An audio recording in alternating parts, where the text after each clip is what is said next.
ونستغفره ونستهديه ونعوذ بالله من شرور أنفسنا ومن سيئات أعمالنا من يهده الله فلا مضل له ومن يضلل فلا هادي له وأشهد أن لا إله إلا الله وحده لا شريك له وأشهد أن محمدا عبده ورسوله يا أيها الذين آمنوا اتقوا الله حق تقاته ولا تموتن إلا وأنتم مسلمون يا أيها الناس اتقوا ربكم الذي خلقكم من نفس واحدة وخلق منها زوجها وبث منهما رجالا كثيرا ونساء واتقوا الله الذي تساءلون به والأرحام إن الله كان عليكم رقيبا يا أيها الذين آمنوا اتقوا الله وقولوا قولا سديدا يصلح لكم أعمالكم ويغفر لكم ذنوبكم ومن يطع الله ورسوله فقد فاز فوزا عظيما أما بعد فإن خير الكلام كلام الله وخير الهدي هدي محمد صلى الله عليه وسلم وشر الأمور محدثاتها وكل محدثة بدعة وكل بدعة ضلالة وكل ضلالة في النار. Juste après Uhud, certaines tribus qui sont étroitement liées à Quraysh veulent profiter de l'état d'incapacité des musulmans. Parce qu'ils se sont dit que, puisque les musulmans ont été mis en déroute dans la bataille de Uhud, mais finalement ce n'était pas une hazima, ce n'était pas une mise en déroute, et c'est une leçon pour les musulmans, et les compagnons sont gagnants dans tous les cas, soit s'ils meurent, ils sont gagnants, s'ils se font tuer par les kuffars, ils sont gagnants, ils gagneront le paradis, et s'ils mettent en déroute les kuffars, ils sont dans les deux cas gagnants. Comme a dit Omar al-Khattab, quand Abu Sufyan lui a dit الحرب سجال يوم بيوم بدر والحرب سجال. On a pris notre revanche dans la bataille, on a pris notre revanche sur la bataille de Badr. C'est-à-dire on a pris notre revanche à la bataille de Uhud. On s'est vengé. والحرب سجال, c'est-à-dire à chacun son tour. Et Omar, il s'écria, il a dit لا سواء قتلانا في الجنة وقتلاكم في النار. Nous ne sommes pas égaux parce que nos morts sont au paradis et vos morts sont en enfer. Toujours on est victorieux. Toujours ils sont victorieux. Donc parmi ces tribus qui se sont dressées, qui veulent profiter de l'occasion, ils se sont dit que peut-être les musulmans sont en état de faiblesse maintenant qu'ils ont été mis en déroute dans la bataille de Uhud. On va profiter de l'occasion. Parmi ces tribus, les Bani Asad. Les Bani Asad, c'est une tribu qui se trouve à peu près proche de Médine, au sud de Médine. Les Bani Asad, enfin, ils se trouvent à Najd. Najd, c'est une grande plateforme qui se trouve le nord, le sud, il se trouve à l'est de Médine, à l'est, dans la région de Najd. Hein? Là où il y a les tribus de Ratafan, de Bani Amir, c'est à l'est de Médine, Les Bani Asad. Ils commencèrent à se préparer, et avec leur tête, Tolayha ibn Khuwaylid al-Usdi. On va parler, Inch'Allah, Tolayha, c'est celui qui a prétendu être un prophète. Parce qu'il y a Tolayha, il y a Al-Aswad al-Unsi, ça c'est après, il y a celui qui fait partie de Bani Hanifa, comment il s'appelle, celui qui s'est prétendu, Musaylima al-Kazzab, il a été combattu par Abu Bakr radiyallahu anhu. Tolayha aussi s'est prétendu être prophète et il a été combattu à l'époque d'Abu Bakr radiyallahu anhu, mais après il s'est converti. C'est Khalid ibn Walid qui l'a combattu et il s'est converti à l'islam et il a renoncé à cette prophétie qu'il a prétendue et il s'est converti à l'islam. Tolayha ibn Khuwaylid al-Usdi. Alors là, un homme de Bani Asad, de la tribu de Bani Asad, il informa le prophète sallallahu alayhi wa sallam de ce que préparaient les Bani Asad et il envoyait directement un corps expéditionnaire sous le commandement de Abu Salama radiyallahu anhu. On sait qu'Abu Salama, le mari de Salama, qui ont fait la première émigration c'était vers où? Vers l'Abyssinie.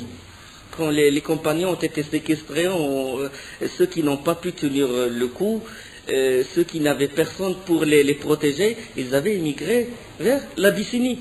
Abu Salama, il faisait partie d'eux, mais il est revenu et il a émigré avec le prophète sallallahu alayhi wa sallam à Médine. Le prophète sallallahu alayhi wa sallam l'envoya et Abu Salama l'est surpris en train de comploter. Il est rentré dans la région de la tribu de Bani Asad et quand ils ont vu Abu Salama avec toute une expédition avec lui, avec toute une armée, ils ont pris la fuite. Ils ont laissé leur bétail, leurs troupeaux, leurs biens, tous leurs biens. Et Abu Salama n'a fait que prendre tout ça et il a ramené tout ça au prophète sallallahu alayhi wa sallam. Subhanallah, comment Allah subhanahu wa ta'ala a jeté la frayeur dans le cœur, l'effroi dans le cœur des mécréants. L'une des armes du prophète sallallahu alayhi wa sallam, c'est l'effroi. Allah, il m'a donné la victoire par une arme c'est l'effroi, la frayeur. Il jette l'effroi dans le cœur des ennemis. Ils prirent, comme j'ai dit, ils prirent la fuite et laissant tous leurs biens, leur bétail. Et là, Abu Salama, il regagnait Médine avec un vaste troupeau de chameaux et avec 3 esclaves. Et cette expédition, il avait rempli son principal objectif, c'était quoi? C'était de montrer que les musulmans, ils ont toujours la force, ils peuvent toujours combattre, ils tiennent toujours le coup. À la même époque, parvint la nouvelle d'un autre raid dont l'origine se situait plus au sud. Plus au sud, c'est la tribu de Hudayl, qui se prépara aussi pour conquérir Médine. À leur tête, un homme qui s'appelle Khalid ibn Sufyan ibn Nabih al-Hudali. Et cet homme-là, il est très redoutable, et toute sa tribu, il le craint, et il commença à réunir les autres tribus pour attaquer Médine. Et si les musulmans se débarrassaient de cet homme-là, il n'y aura aucun danger contre Médine. Et le prophète sallallahu alayhi wa sallam, il engagea Abdullah ibn Unais, un vrai combattant qui est très habile et très rusé. Il l'engagea. Il lui a dit, je vais t'envoyer à la tribu de Hudayl, tu vas me débarrasser de cet homme. Comme ça, on épargnera, on évitera que le sang coule. Et Abdullah ibn Unais, il a dit, oh, envoyé d'Allah, cet homme, je ne le connais pas. Je ne connais pas Khalid ibn Sufyan al-Hudali. Je ne l'ai jamais vu. Et le prophète sallallahu alayhi wa sallam lui répondit, il a dit, lorsque tu le verras, tu seras secoué par un frisson, par une peur. Et Abdullah ibn Unais, il s'est étonné, il a dit, d'habitude, je n'ai jamais eu peur d'un homme. Jamais un homme ne m'a fait peur. Mais il avait ce signe, le prophète sallallahu alayhi wa sallam lui donna ce signe. Et il est parti, tout seul, marchant à pied. Les savants, ils appellent cette expédition l'expédition d'Abdullah ibn Unais. Sariyat Abdullah ibn Unais, tout seul, tranquille, marchant. Il rentra dans la cité de Hudayl. Là, il n'inspire aucun soupçon. Les gens, ils voient une personne marcher. Ben, il va faire peur à personne. Et puis là, il monte à un monticule et dès qu'il a vu un homme entouré de plusieurs femmes. Et subhanallah, il a été secoué par une crainte, par une peur. Il a été touché par... Il a dit, le professeur sallam, il a raison, c'est cet homme-là. Et là, il a voulu se diriger vers lui, mais c'était l'heure de l'Asr. C'était l'heure de l'Asr, il s'est dit, bon, si je fais la prière de l'Asr, il se peut qu'il part et qu'il me devance et que je le retrouve plus. Et si je fonce vers lui et que je me dispute avec lui pour le tuer, et qu'il risque que le temps va passer, que je raterai l'Asr, qu'est-ce que je vais faire? Bon, et qu'est-ce qu'il a fait après? Après réflexion, il a fait la prière de l'Asr en marchant. C'est ce qu'on appelle salat talib wal matloub.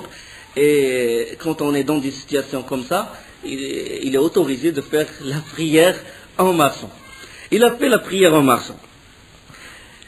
Bon, la personne, l'homme est entouré de ses femmes, il commence à discuter avec lui. Il a dit, la première chose que lui a dit Khalid ibn Sufyan, il lui a dit, de quelle tribu appartiens-tu?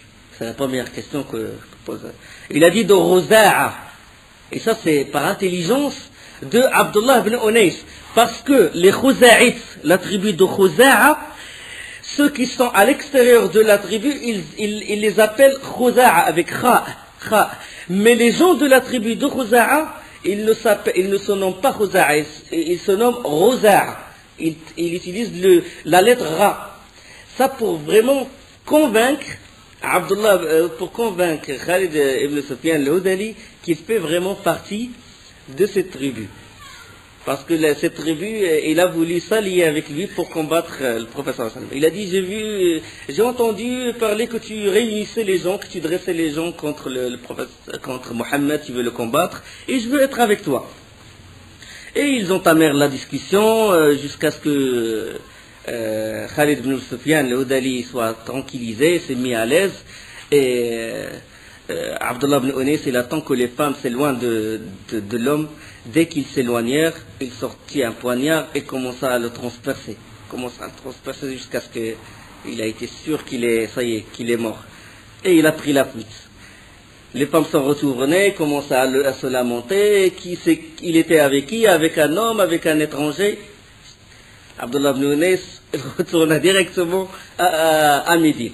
Dès qu'il rentra à Médine, souriant, le prophète sallallahu alayhi wa sallam l'a regardé comme ça, il a dit: que resplendit ton visage, Abdullah ibn Unais. Et Abdullah ibn Unais, il dit: que resplendit ton visage, envoyé d'Allah, j'ai accompli ma mission.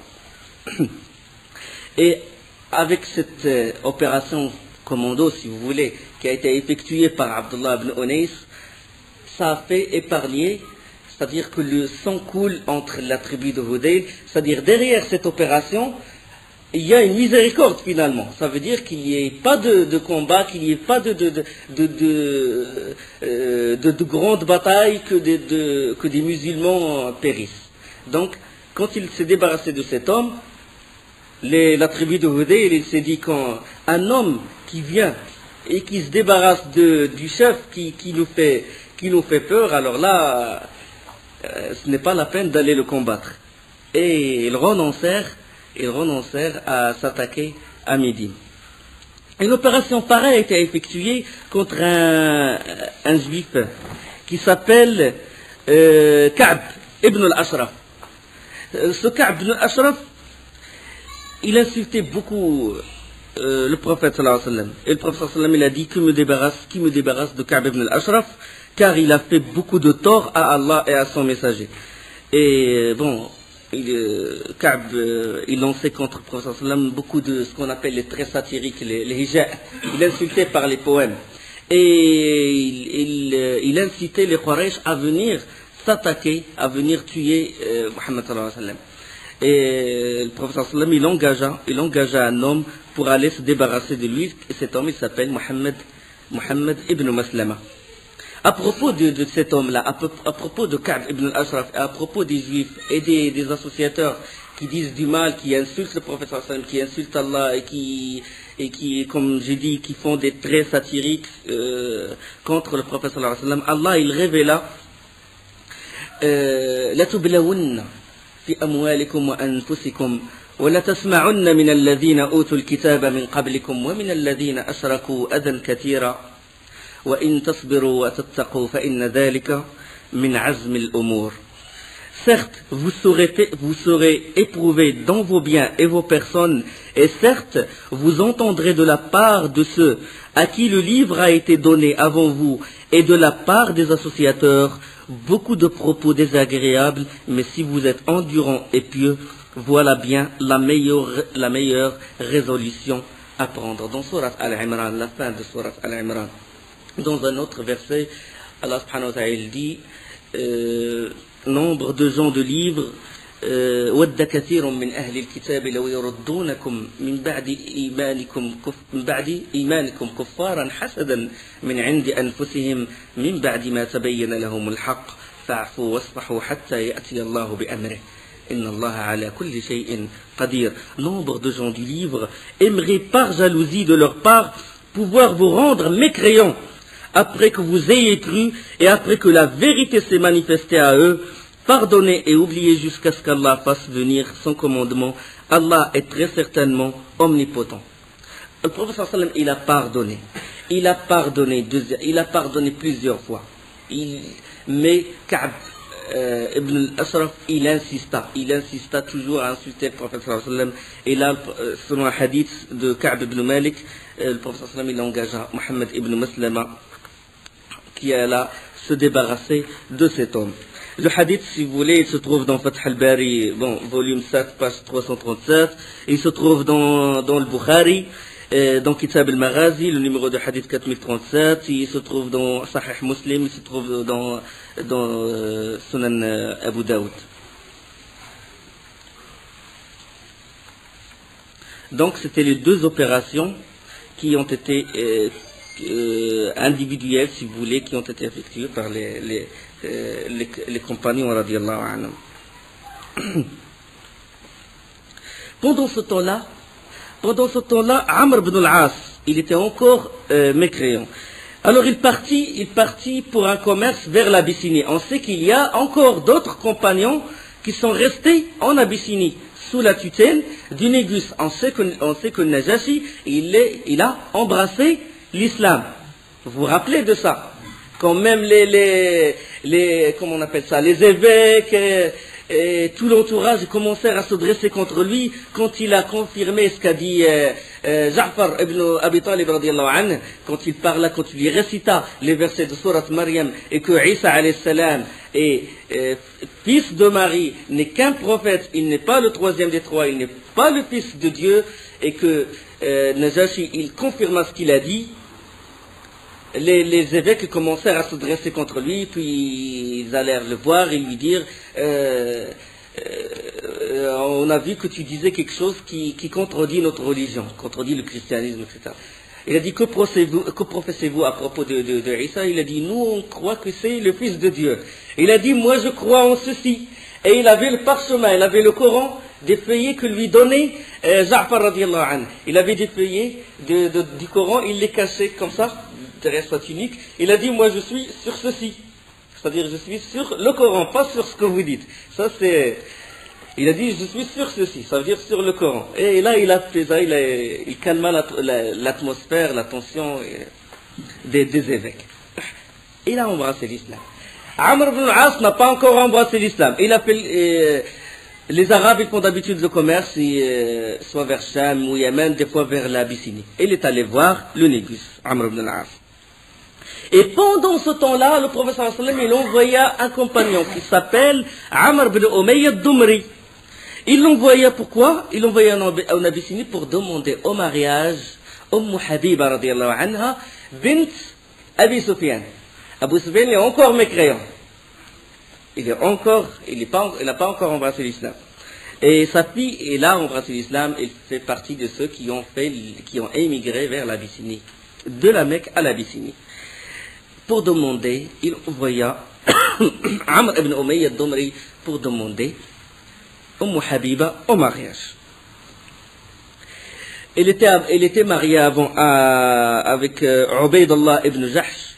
Mais certaines versions, ils ont dit que Ubaydullah ibn Jahsh, il a apostasié la religion de l'islam, il a embrassé le christianisme. D'autres versions qu'il est mort. On ne sait pas laquelle qui est authentique. De toute façon, le prophète sallallahu alayhi wa sallam, il envoya Amr ibn Umayya ad-Dumri pour demander Habiba au mariage.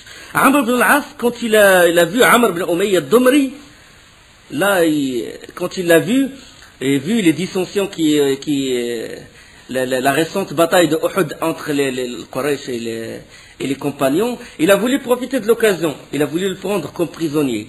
Il ramena beaucoup de cadeaux au Négus.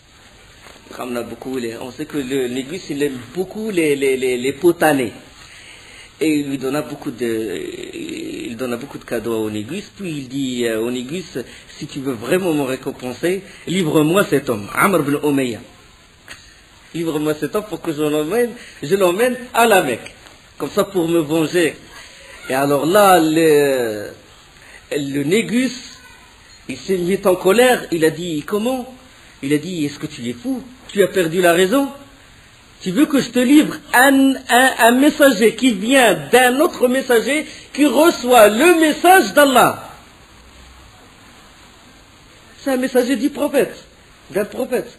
Et commence à expliquer à Amr ibn al-As, il commence à lui expliquer l'islam, la prophétie, les livres. Subhanallah, le Négus, qui n'est pas un arabe et un abyssin, il commence à faire da'wa à Amr ibn al-As, qui est un pur Qurayshite et qui est un pur arabe, et il commence à lui prêcher, à lui montrer, à lui réciter, lui citer les enseignements de l'islam, la prophétie. Et subhanallah, le cœur d'Amr ibn al-As, il fut ouvert à l'islam. Et il s'est converti, il ne s'est pas converti directement, mais il a été touché par les propos du Négus. Et là, bien sûr, le mariage a eu lieu, et c'est le Négus qui a célébré le mariage, et c'est lui qui a fixé la dot de Habiba, 4000 dirhams, et Khalid ibn Saïd ibn al-As, il fut le tuteur de Habiba, le wali. Et le Qadi, c'était le Négus, Najashi, et Amr ibn Umayya al-Dumri, c'était Wakil. Il remplace le prophète sallallahu alayhi wa sallam. Il organisa un festin pour l'occasion, Najashi. Rahimahullah wa radiyallahu anhu.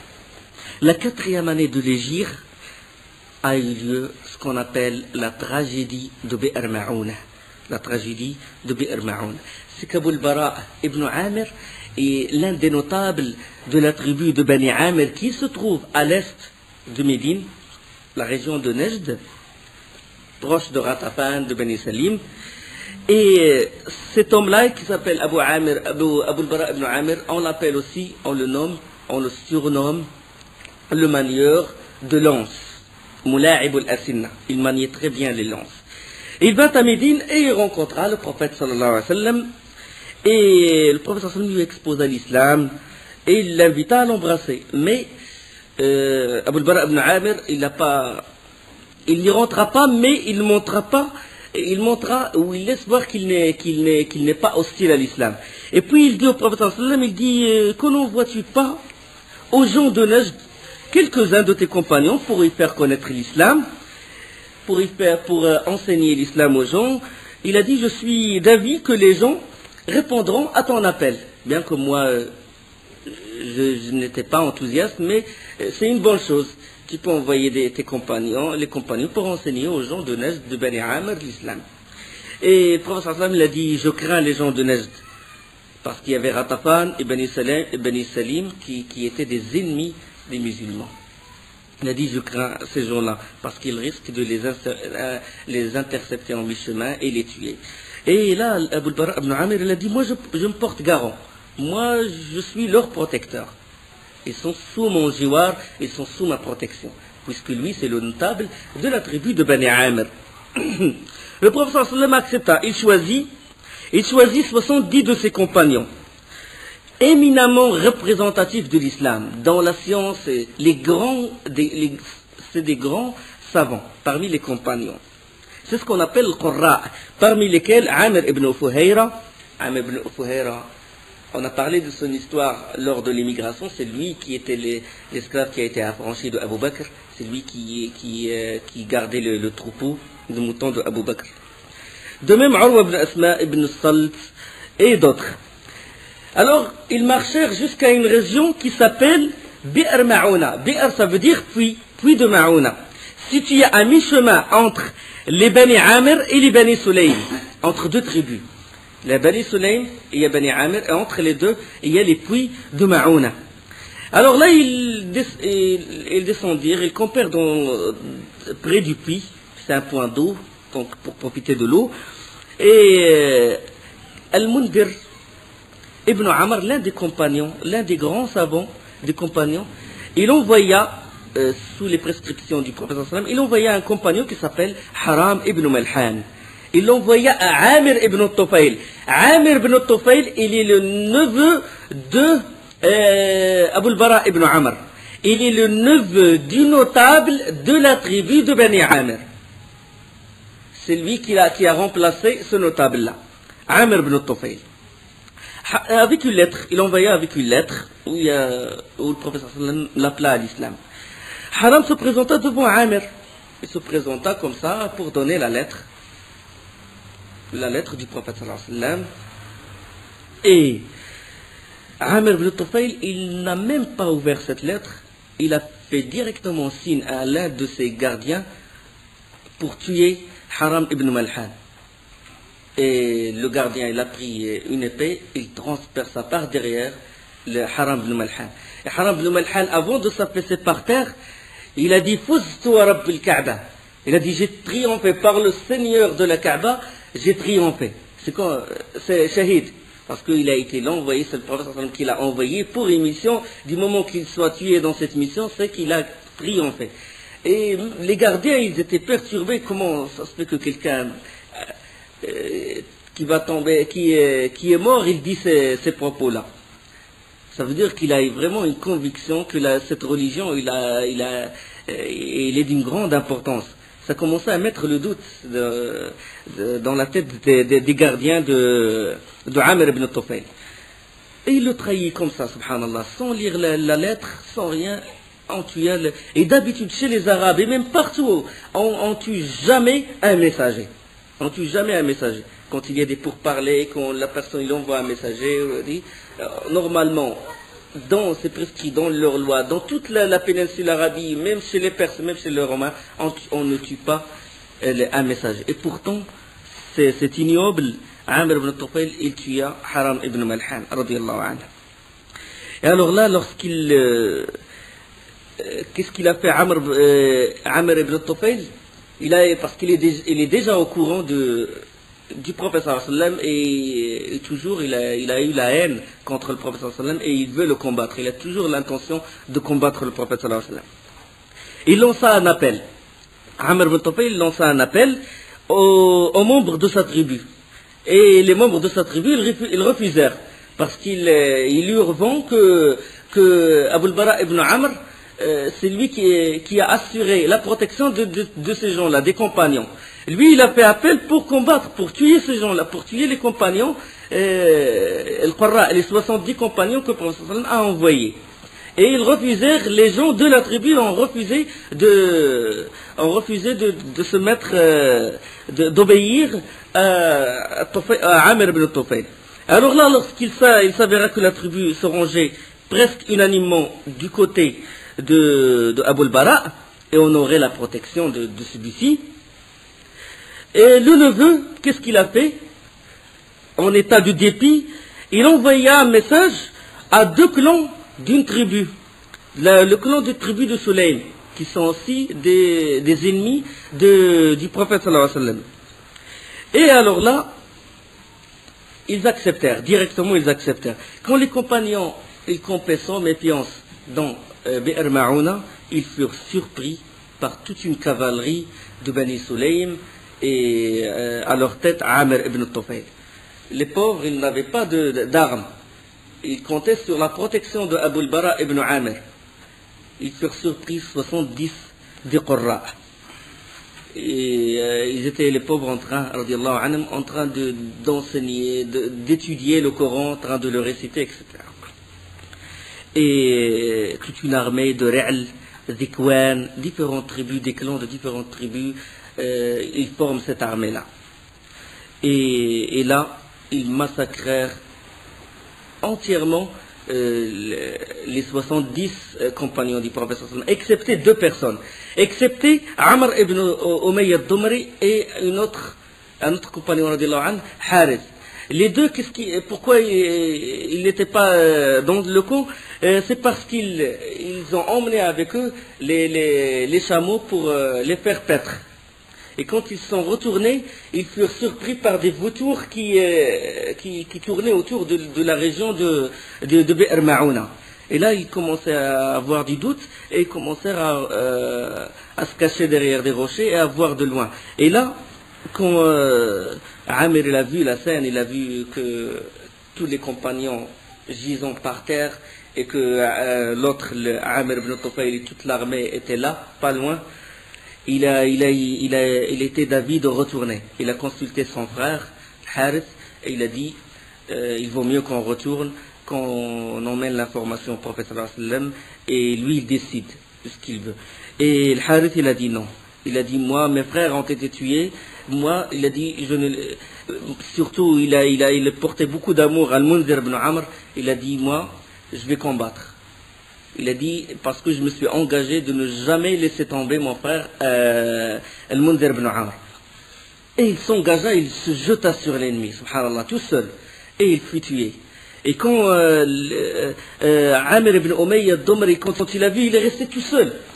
Tout seul.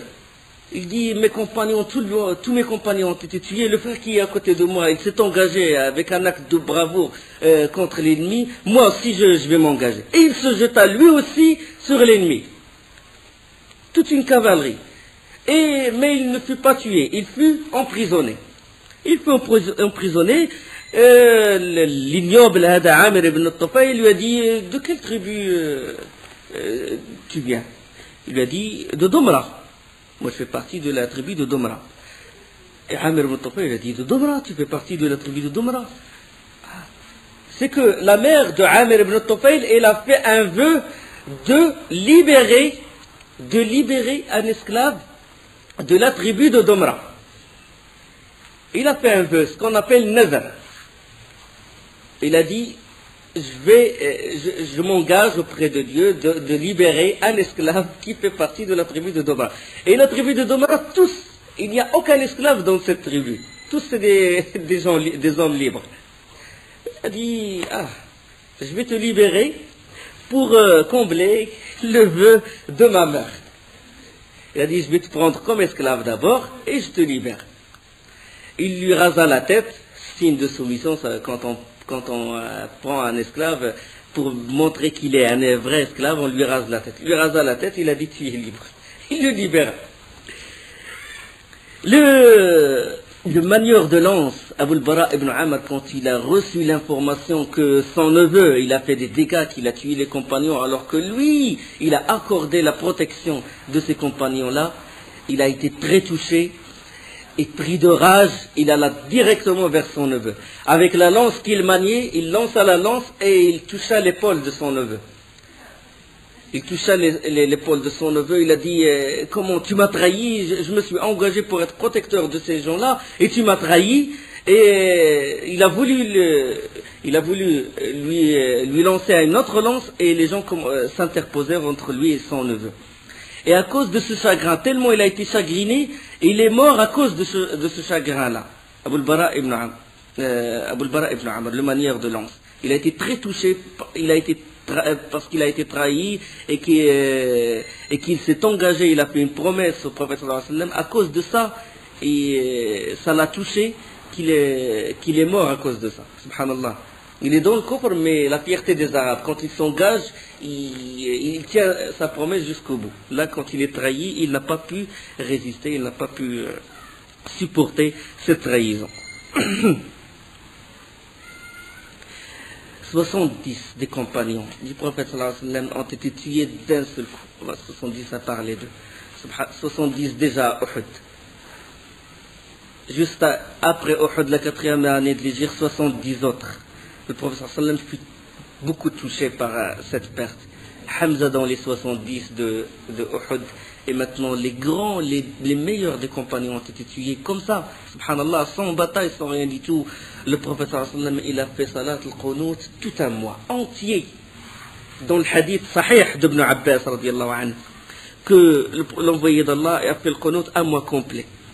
Al-Zuhr, l'Asr, ça c'est la parole d'Ibn Mas'ud. Al-Zuhr, l'Asr, le Maghrib, l'Isha ou le Fajr. Après, Rafa' min al-Ruku' dans la dernière raka'a. Du moment où il dit Sami'a Allahu liman hamida rabbana wa lakal hamd, il lève les mains et il fait dua contre ces Allahumma al'an ri'lan wa dikwan, Allahumma. Il commence à, il dit Allah, venge-toi sur ces gens-là, venge-toi sur ces gens-là. Il lève les mains, il a fait un mois de qunut contre ces gens-là. Donc le qunut, on peut le faire dans des situations comme ça. Par exemple, quand un émir ou quand un responsable d'une tribu ou d'un pays il est envahi par les ennemis et qu'il ne peut pas s'en sortir, il fait le qunut. Quand les musulmans sont dans une situation de gravité, ils font le qunut. Donc dans une situation comme ça, il est autorisé de faire le qanut en dehors du mois de Ramadan. N'en parlons pas du mois de Ramadan, parce que c'est une sunna de faire le qanut dans Salat Tarawih, comme c'est connu, c'est la plupart d'entre vous. Il a fait ce qanut-là. Le hadith il est rapporté par Abu Daoud, il est authentifié par Al-Hakim, et il est authentifié par le Hafid al-Zahabi, rahimahullah. Donc c'est un hadith authentique, sahih. Alors, dans sa route pour informer le prophète sallam, Amr ibn Umayya al-Dumri rencontra deux hommes de Bani Amir. Deux hommes qui font partie de la tribu dont le responsable, Amir ibn Tufayl, a comploté pour tuer, ses frères, les compagnons du prophète sallam. Donc, il a vu deux qui font partie de la tribu, il a voulu se venger. Il a voulu se venger, il a voulu qu'il paye, que la tribu de Bani Amir, il paye ce qu'elle a fait. Ah, il leur a dit, de qui êtes-vous? De la tribu de Bani Amir. Ah, de Bani Amir. Il entama la discussion avec eux, et il les laissa jusqu'à ce qu'ils se sont endormis, et il les tua, tous les deux. Et il alla directement voir le prophète sallallahu alayhi wa sallam. Il alla voir le prophète sallallahu alayhi wa sallam. Le prophète sallallahu alayhi wa sallam, dès qu'il lui raconta ceci, il a dit, tu as tué deux personnes pour qui je devrais payer le prix du sang. Il a dit, pourquoi tu as tué ces gens-là? Les Bani Amir, ils avaient un pacte de réconciliation avec le prophète sallallahu alayhi wa sallam. Parmi les pactes qu'il a fait, c'est-à-dire que les gens, ils étaient sous l'immunité du prophète sallallahu alayhi wa sallam. Ils avaient le pacte. Eux, ils ont trahi le prophète sallallahu alayhi wa sallam. Mais le prophète sallallahu alayhi wa sallam a dit, je dois payer le sang.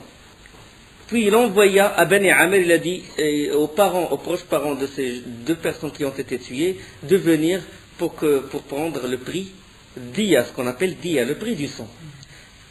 Parce que j'ai fait un engagement qu'aucun musulman ne doit tuer quelqu'un qui fait partie de votre tribu. On a fait un accord. Vous êtes des traîtres. Vous m'avez trahi, mais moi je ne vous trahirai pas. Il a dit, moi je ne vous trahirai pas, venez, je vais vous payer. Pour vous montrer la clémence de l'islam, pour vous montrer les musulmans, la trahison, il ne fait pas partie du caractère d'un musulman. Un musulman n'est jamais un traître. Il a dit, moi je paye. Même si vous me trahissez, moi je ne vous trahirai pas. L'histoire de cette rançon, on va en parler bientôt, Inch'Allah. Alors juste après la tragédie de Bi'r Ma'ouna, il y avait Ghazwat al-Raji'a. Et on sait que beaucoup de tribus, maintenant, toutes les tribus, ils se préparèrent pour attaquer les Médine. Se manifestèrent et se réunissaient et s'alliaient entre eux pour combattre le prophète sallallahu alayhi wa sallam. Juste après, et ceci après Uhud. Ils se sont dit, bon, ils étaient affaiblis par la bataille de Uhud, on doit profiter de l'occasion. Parmi les tribus ennemies de l'islam, deux petites tribus. La tribu de Adl et Qara. Adl et Qara. C'était juste deux petites tribus, ils n'avaient pas beaucoup d'armées. Et eux, ils étaient vraiment des ennemis de l'islam. Et ils ne peuvent pas tenir tête contre le prophète sallallahu alayhi wa sallam. Qu'est-ce qu'ils ont fait? Ils ont envoyé à la tribu de Hudayl. On sait que la tribu de Hudayl, à leur tête, Khalid ibn Sufyan, le Hudayli, a été tué par un musulman, par Abdullah ibn Unais. Et ils ont dit, bon, on va s'allier avec eux, on va leur proposer le fait qu'ils nous aident pour combattre Mohammed et ses compagnons. Et la tribu de Hudayl, il refusa. Il a dit, nous, on ne s'allie pas avec vous, mais on peut vous donner quelque chose. Si les musulmans vous combattent dans votre propre territoire, on va vous aider, on va vous soutenir. Ils ont donné une issue à la tribu de l'Adl et l'Qara. Alors là, les têtes de ces deux tribus, qu'est-ce qu'ils ont dit? Ils ont dit, bon, il faut trouver une solution pour inciter les musulmans à venir jusqu'à chez nous. Comme ça, on appelle les tribus de Hudayl, ils vont nous aider, ils vont anéantir les musulmans. Et pour cela, qu'est-ce qu'ils ont fait? Ils envoyèrent une délégation au prophète sallallahu alayhi wa sallam, une délégation à Médine. Et ils ont fait croire qu'ils sont des musulmans. Ils ont prié avec les musulmans, ils ont montré qu'ils sont des vrais musulmans. Et il dit au prophète sallallahu alayhi wa sallam, il dit, si tu envoies avec nous des gens qui peuvent enseigner l'islam, maintenant ils veulent utiliser, ils veulent trahir, ils veulent ruser pour combattre le prophète sallallahu alayhi wa sallam. Il dit, ils ont dit au prophète sallallahu alayhi wa sallam, tu peux envoyer une partie de vos compagnons pour nous enseigner le Coran, pour nous apprendre l'islam, etc. Et le prophète sallallahu alayhi wa sallam, il espère de tout son cœur que cette tribu rentre à l'islam. Et il envoya 10 hommes. 10 hommes à leur tête, Asim ibn Thabit al-Ansari, radiyallahu anhu. Et parmi lesquels aussi Martad ibn Abi Martad al-Ghanawi et Khubayb aussi, et d'autres. Arrivé à un point d'eau, non loin de la Mecque, dans un point d'eau qui s'appelle Ma'ur Raji'a. Alors c'est au sud, proche de la Mecque. Ils furent surpris d'être encerclés par 100 archers de Hudayl. Les Adl el-Qara, il a fait ramener les 10 hommes, les 10 compagnons du prophète sallallahu alayhi wa sallam jusqu'à Ma'ur Raji'a, jusqu'à les faire rentrer dans leur propre territoire. Et là, ils appelèrent directement l'armée de Hudayl qui est intervenue avec 100 archers. Alors là, il y avait Asm à leur tête, et quand ils furent entourés, les 10 compagnons de l'An, ils furent entourés par les 10 archers. Quand ils furent entourés, la tribu de Hudayl, il a dit, nous, on ne va pas vous tuer. Livrez-vous sans combat. Tout ce qu'on va vous faire, c'est vous livrer aux Mecquois, aux gens, aux Quraysh, aux gens de la Mecque, pour vous échanger.